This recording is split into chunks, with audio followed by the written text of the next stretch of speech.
할렐루야. 우리 한번 인사 나눠볼까요? 부활신앙으로 승리하십시다. 오늘 본문이 기록된 누가복음 24장을 보면 어떤 특별한 날을 뜻하는 그런 표현된 구절이 나옵니다. 1절에 보니 안식 후 첫날, 13절은 그 날에, 21절 이 일이 일어난 지가 사흘째요. 모두 같은 날입니다. 십자가 사건이 있은 지 사흘째가 되었다.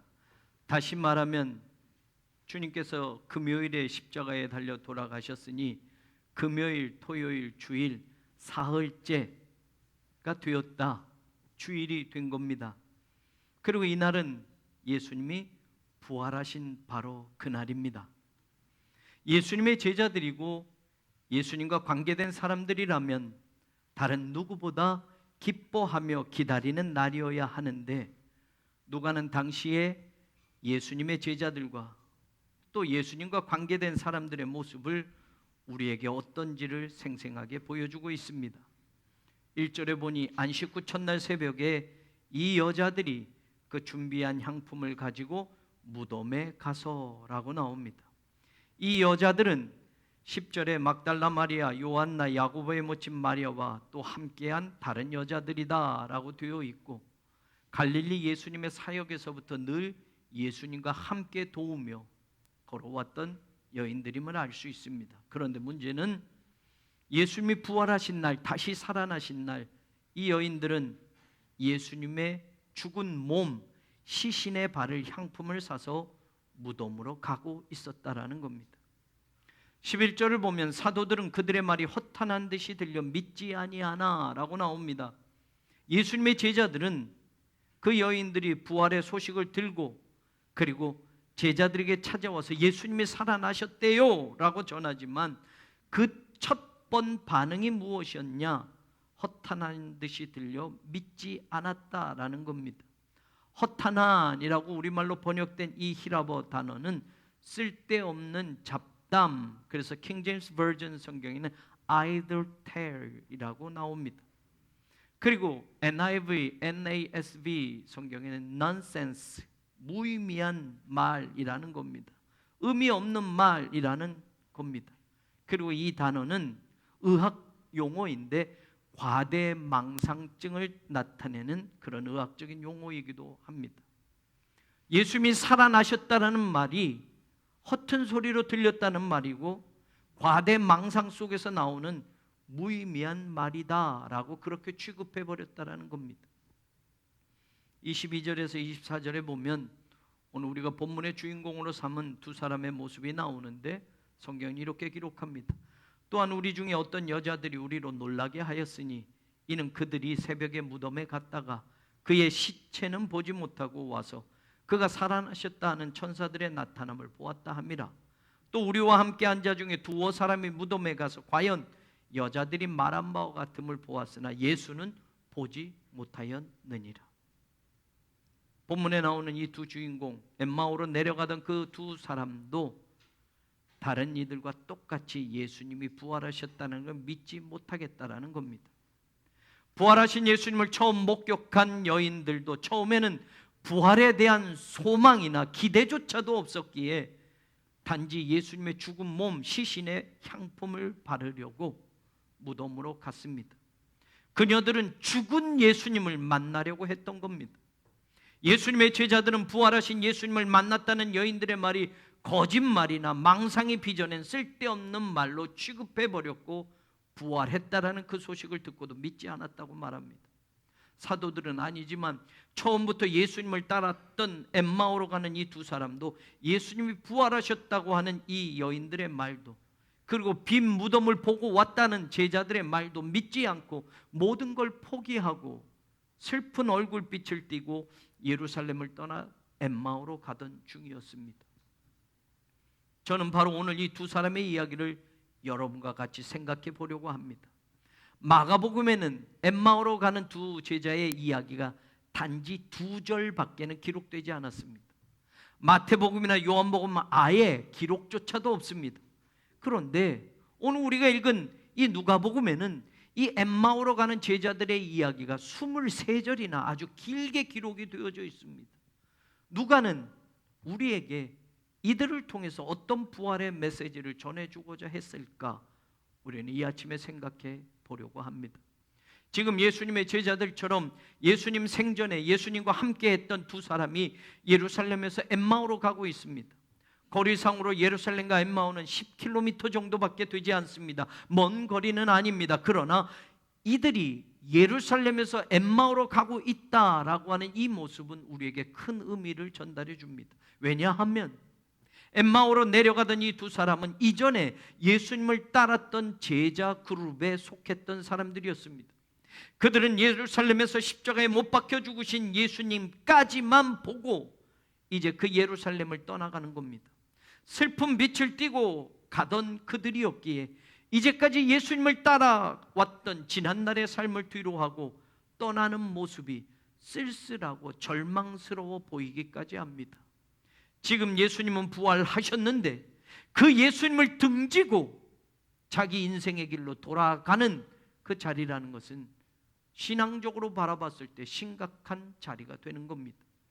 이 사람들의 모습을 더 살펴보고자 합니다. 14절에 보니 이 모든 된 일을 서로 이야기하더라 라고 나옵니다. 된 일, about everything that had happened. 과거 완료로 되어 있습니다. 이미 과거가 되어버린 그 이야기만 하고 있다라는 말입니다. 이미 끝나버린 일, 그 이야기를 합니다. 그들에게 이제 예수님은 과거의 옛날 이야기에서나 나오는 분이 된 겁니다. 그들이 믿고 따랐던 예수님은 더 이상 현재로 이어질 수 없는 과거 속에 묻혀버리는 예수님이 되어버렸습니다. 그러니 17절에 보면 두 사람의 슬픈 빛을 띠고 라는 구절이 나옵니다. 예수님이 부활하신 그날 그들은 여전히 슬픔만 가득할 뿐이었다라는 겁니다. 21절에 보면 그들의 생각도 나옵니다. 우리는 이 사람이 이스라엘을 속량할 자라고 바랐노라. 그분이 메시아인 줄 알았었다라는 겁니다. 다윗의 왕권을 회복하고 고난받는 이스라엘 백성들을 로마 정부로부터 구원해내서 다스리고 통치할 줄 알았는데 그의 마지막은 십자가에 못 박혀 죽었고 이제는 모든 게 끝나버렸다. 우리가 기대했는데 소망했는데 지금은 그 모든 기대와 소망이 사라져 버렸다고 말하고 있습니다. 엠마오로 가던 두 사람은 예수님이 부활하신 날 부활의 소식을 듣고도 믿지 않은 채 부활의 자리를 떠나 자신들의 일상으로 허탈하게 돌아가고 있었습니다. 예수님은 과거가 되었고 이젠 십자가의 슬픈 이야기에서만 등장하는 실패한 선지자 정도로 전락해 버렸습니다. 오늘 우리 중에도 예수님이 부활하신 기쁜 이날 엠마오로 내려가던 이 제자들과 같은 그런 신앙의 상태가 있는 분은 없습니까? 예수님을 믿었지만 교회를 다녔지만 신앙도 믿음도 이제는 부활도 넌센스 취급하거나 교회 일에는 언제나 열심이었는데 예수님을 믿는 그 신앙의 열정은 뜨거웠었는데 이제 그 열심과 열정은 나 때는 말이야 라고 시작하는 옛날 이야기거리로만 남아버린 분은 없습니까? 내가 옛날에는 이렇게 했어 저렇게 했어 우리 교회가 옛날에는 이랬어 라고 하는 나 때는 말이야 라는 옛날 이야기거리로만 내 신앙이 거기에만 묻혀있는 분은 없느냐 말입니다. 청년 때는 목숨 걸고 예수님을 믿겠다고 열정을 가졌었는데 선교지를 다녀올 때마다 복음 들고 땅끝까지 내 삶을 주님 앞에 살겠다고 결단하며 눈물로 고백했었는데 이제 결혼하니까 가정이 생기니까 자식들이 있으니까 직장 생활하다 보니까 먹고 사는 것에 쫓기다 보니까 그때의 열정과 눈물과 고백은 싸늘하게 식어버렸고 내 마음속 어디 구석엔가 처박혀 있어서 신앙의 열정이요 믿음의 뜨거움이요 그것을 꺼내려면 내 마음 구석 어딘가 처박힌 그것을 꺼내기가 귀찮아져 버린 그런 분은 없느냐 말입니다. 오늘 예수님이 과거가 되어버린 그들에게 부활하신 예수님이 찾아오셨습니다. 그리고 말을 건네십니다. 17절에 보니 너희가 길 가면서 서로 주고받고 하는 이야기가 무엇이냐라고 물으십니다. 그 말씀의 첫 번째 18절 그들의 첫 마디는 당신이 예루살렘에 체류하면서도 요즘 거기서 된 일을 혼자만 알지 못하느냐? 모두 알고 있는데 혼자만 모르시오? 예루살렘에 사는 사람이라면, 예루살렘에 있던 사람이라면 거기서 된 일, 요즘 거기서 일어난 일을 다 알고 있을 터인데 혼자만 모른단 말이요? 기가 찬 듯 예수님에게 되묻던 그들이 19절에 말합니다. 그 일은 나사렛 예수의 일입니다. 하나님과 모든 백성 앞에서 말과 일에 능한 선지자였습니다. 20절에 보면 십자가에 못 박혀 죽었고 이제 사흘째가 되었습니다. 21절에 보면 우리는 그분이야말로 이스라엘 백성을 속량할 자라고 바라고 있었소 라고 말합니다. 22절에 보면 그분이 살아났다고 하는 여인들도 있었고 우리 중 제자들 가운데 무덤을 가서 확인해 본 사람들도 있었지만 예수는 보지 못했소. 결국에는 이 두 사람도 거기까지라는 말을 하는 겁니다. 요즘 거기서 된 일을 잘 알고 있고 부활했다는 이야기도 들었지만 믿지는 못하겠고 예수님은 십자가의 죽음으로 끝나 과거의 예수님이고 이제 우리는 우리 인생길을 향하여 돌아갈 뿐이라는 것입니다. 그들의 생각과 그들의 모든 말을 듣고서 예수님이 하신 첫 말씀은 25절에 나옵니다. How foolish you are. 아노 에토이 오라고 말합니다. 우리말 성경에는 이 감탄사가 나오지 않습니다. 얼마나 답답하셨든지 아노 에토이 오라고 말합니다. 이 말은 정말로 다시 정확하게 번역하면 이 미련한 것들아 이렇게라도 이야기할 수 있습니다. 아노 에토이라는 이 말은 이해하지 못하는 미련한 자, 멍청한 자 혹은 정신없는 자의 복수형입니다. 그래서 아노 에토스의 복수 아노 에토이가 나옵니다. 오, 이렇게 미련한 것들아, 오, 이렇게 정신없는 것들아, 오, 이렇게 모른단 말이냐라고 하는 예수님의 답답함이 첫 마디에 나왔다라는 말입니다. 선지자가 했던 그 말들을 더디 믿는 자들아 라고도 말합니다. 브라디스라고 하는 것도 남성 복수형으로 나와요. 느린이라는 뜻의 느린 자들이라고 말할 수 있습니다. 하나님의 말씀을 이렇게 더디 믿느냐, 느리게 믿느냐, 이 말은 왜 믿지 못하느냐라는 말씀입니다. 선지자를 통해서 주신 말씀인데도 왜 말씀을 느리 믿느냐, 더디 믿느냐, 믿지 못하고 있느냐라고 예수님은 답답함으로 말하고 있다는 겁니다. 부활을 믿지 않고 예루살렘을 등지고 엠마오로 내려가는 이 두 사람을 통해서 우리가 알게 되는 것이 있습니다. 그들의 신앙은 지금 과거만 있고 미래는 없다라는 겁니다. 모든 된 일만 이야기할 뿐 앞으로 예수님을 믿고 될 일에 대해서는 전혀 말하지 못한다라는 겁니다. 거기서 된 일만 이야기할 뿐 예수 믿고 땅끝까지 이어져 나갈 복음의 미래는 꿈도 꾸지 못하고 있다는 겁니다. 부활은 예수님과 함께 무한한 미래로의 여행을 시작하게 하는 입구가 되는데 부활은 과거를 현재로, 현재를 미래로 이어지는 포털이 되는데 신앙의 영역을 무한대로 확장시켜주고 신앙의 다른 차원을 경험하게 하는 것이 부활 신앙의 힘인데 믿지 못했던 그들은 모든 된 일, 거기서 일어난 일, 과거 속에서만 예수님을 말하고 있다는 겁니다. 또한 그들은 예수님이 지금 그들과 함께 동행하고 있는 것조차도 알지 못합니다. 믿지 못함은 떠야 할 영적인 눈도 감긴다는 것을 우리로 하여금 알게 만듭니다. 예수님을 따랐던 그들에게 남은 것은 이제는 슬픔밖에는 없었습니다. 엠마오로 내려가던 그들의 길은 슬픈 인생의 길로 연결되어지는 겁니다.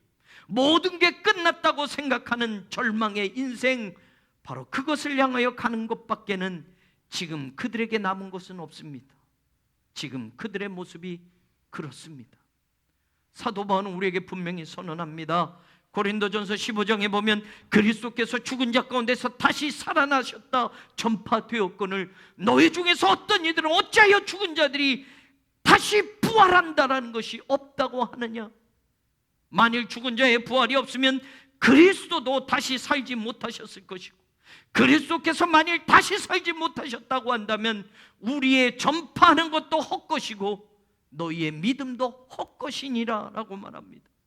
신앙은 십자가에서 부활까지 연결되어져야 합니다. 부활이 있어야 예수님의 승천이 있고 다시 오신다고 하는 예수님의 재림도 있는 겁니다. 부활을 믿지 못하면 우리의 믿음은 헛것이 되고 마는 겁니다. 기독교는 부활의 종교입니다. 그래서 절망에서도 희망을 보게 하고 죽음에서도 생명을 품을 수 있게 하고 다시 일어서게 하는 힘을 주는 것이 부활신앙입니다. 죄와 사망 권세를 깨뜨리시고 이기셔서 다시 사신 주님을 만날 때, 부활하신 주님을 믿을 때 우리는 절망도 실패도 죽음도 두려워하지 않고 복음 전파의 사명을 향해서 끝까지 나아갈 수 있게 됩니다.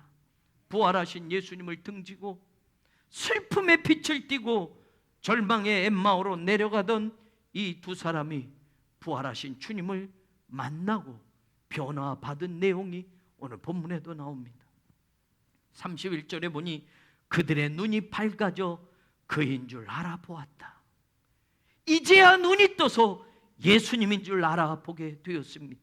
예수님이 지금 자기들과 함께 동행하고 있다는 것, 슬픔을 가지고 엠마오로 돌아가던 그들과 부활하신 주님이 함께 동행하고 있다는 것을 깨닫게 됩니다. 부활신앙은 예수님이 언제나 내 곁에 계신다는 것을 믿게 해주고 보게 해준다는 것을 알게 합니다. 32절에 보면 우리 속에서 마음이 뜨겁지 아니하더냐, 뜨거운 마음으로 그들의 마음이 변해졌습니다. 부활의 신앙은 싸늘하게 식은 신앙의 자리를 뜨겁게 달구어 놓는다는 것을 알게 합니다. 세상의 조건과 환경 때문에 우리의 신앙이 식어질 때가 있습니다. 세상 것 때문에 우리의 믿음이 사그라질 때가 있습니다. 그런데 부활 신앙을 가질 때 그 식어졌던 신앙의 열정을 내 마음속에서부터 다시 뜨겁게 채운다라는 것을 오늘 부활 신앙의 힘을 우리로 하여금 알게 합니다. 33절에도 보면 곧 그때로 일어나 예루살렘에 돌아가 보니라고 나옵니다. 그때가 언제이냐? 29절에 보면 때가 저물어가고 날이 이미 기울었다라고 나옵니다.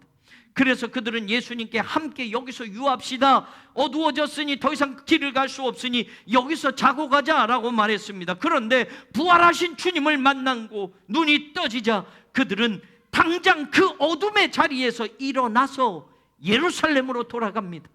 컴컴해지는 밤길을 뚫고서라도 자기들처럼 예수님의 부활을 믿지 않았던 제자들에게 지금 달려가고 있다는 겁니다. 그렇습니다. 부활신앙은 우리로 하여금 일어나게 만들어줍니다. 컴컴한 환경에서도 일어나게 하고 절망의 그늘이 깊게 들어진 그런 내 인생의 자리에서 일어나게 하고 인생이 저물어져 가고 내 생활의 기반이 모두 다 기울어져서 실패했다고 하는 바로 그 자리에서도 부활의 신앙은 우리를 다시 일으켜 세울 수 있습니다. 세상의 모든 소망이 끊어져서 눈물밖에는 남은 것이 없는 고통의 자리에도 부활의 신앙은 승리하신 주님과 함께 우리를 일어설 수 있게 힘을 준다라는 것을 믿을 수 있기를 주님의 이름으로 축원합니다. 엠마오로 내려가던 여러분의 인생길을 이제 다시 예루살렘으로 돌이키십시오. 부활의 예수님을 등지고 내려가던 여러분 혼자의 인생길을 다시 부활하신 주님을 향하여 돌이키십시오. 절망이라고 생각했고 실패라고 생각했던 그 십자가에서 빛이 비쳐 올 것입니다. 그 빛은 부활하신 예수님을 환하게 비추어 줄 것이며 내 인생의 그늘진 곳도 비추어 줄 줄로 믿습니다. 언제부터인지도 모르게 냉랭해진 나의 신앙, 싸늘한 기운이 더 느껴지던 나의 믿음의 자리에 다시 뜨거움을 채워주고 성령의 불을 붙여주며 이제는 주님을 위해서, 교회를 위해서, 복음을 위해서 내 한평생을 바치고도 아까워하지 않는 인생으로 바꾸어 줄 것입니다. 부활이라는 말은 히라보로 아나스타시스, 일어나다라는 뜻입니다. 33절 곧 그때로 일어나 예루살렘으로 돌아가니 라고 말하는 것처럼 엠마오로 내려가던 그 인생길에서 다시 180도 돌이켜 예루살렘으로 돌아가도록 그 두 제자를 일으켜 세워 주었던 것처럼 예수님의 부활은 우리 또한 우리 인생의 엠마오로 향하던 절망과 슬픔의 길에서 완전히 일으켜 세워 희망과 기쁨으로 주님이 맡겨주신 사명과 사역의 자리로 돌아가게 하는 힘을 줄 줄로 믿습니다. 이제는 부활 신앙으로 엠마오의 슬픔을 벗어 던지십시오. 삶이 고달퍼 인생이 힘들어 실패와 절망 속에서 눈물을 흘리던 그 자리에서 이제는 부활 신앙의 힘으로 다시 일어서십시오. 오늘 부활하신 예수님을 만나고 우리도 엠마오의 두 제자들처럼 우리 속에서 마음이 뜨겁지 아니하더냐라는 물음이 서로에게 들려질 수 있기를 주님의 이름으로 축원합니다. 거기서 된 일이 이제 여기서 될 일로 바뀌어져서 신앙의 전승이 이루어져 가는 교회가 되고 가정이 되고 여러분의 인생이 되기를 사망 권세 이기시고 부활하신 우리 주님 예수 그리스도의 이름으로 간절히 축원합니다. 하나님, 부활하신 예수님을 만나게 하여 주옵소서. 슬픈 빛을 띠고 엠마오로 가던 그 두 사람을 다시 일으켜 세워서 부활의 증거자로 삼고 사명과 사역의 현장으로 다시 나갈 수 있도록 힘을 주신 것처럼 거기서 된 일이 이제는 여기서 일어날 일로 바뀌어지는 신앙의 사람들로 살아가게 하여 주옵소서. 예수님 이름으로 간절히 기도하옵나이다. 아멘.